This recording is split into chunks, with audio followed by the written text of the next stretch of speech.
Čím sme bohatší, tým máme menej detí. Alebo si deti jednoducho nemôžeme dovoliť.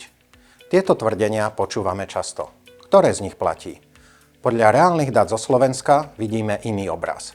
Pri pohľade na typy rodín podľa príjmu zistíme prekvapivú vec. Pre väčšinu rodín v manželstve, bez ohľadu na výšku príjmu a dokonca aj bez ohľadu na vek matiek, sa počet detí drží stabilne okolo 2.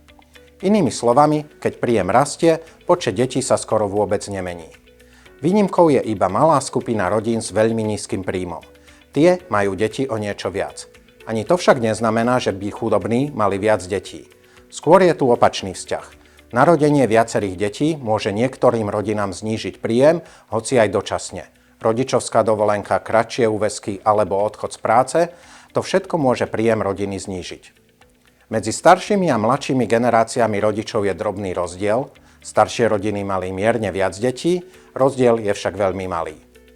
Keď sa pozrieme na slobodné ženy, vidíme trochu iný obraz. V priemere majú menej detí než ženy v manželstve, čo je celkom prirodzené. Potvrdzuje sa náš hlavný záver, nevidíme žiadny vzťah medzi príjmom a počtom detí.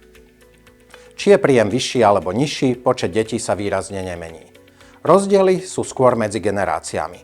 Mladšie ženy majú menej detí, staršie viac, čo súvisí aj s tým, v akej fáze života sa nachádzajú. Celkovo teda dáta ukazujú jednoduchú, ale dôležitú vec. Pre väčšinu rodín príjem nerozhoduje o tom, koľko budú mať detí. Dôvod, prečo sa postupom času rodí menej detí, bude treba hľadať inde ako vo výške príjmu. Ak by sme chceli podporiť vyššiu pôrodnosť, finančné pohnutky nebudú fungovať. Pomôcť by mohlo priaznivejšie prostredie pre rodiny s deťmi. Takéto politiky musia byť dlhodobé a stabilné, aby im rodičia mohli dôverovať, keďže rozhodnutie mať dieťa je už nezvratné.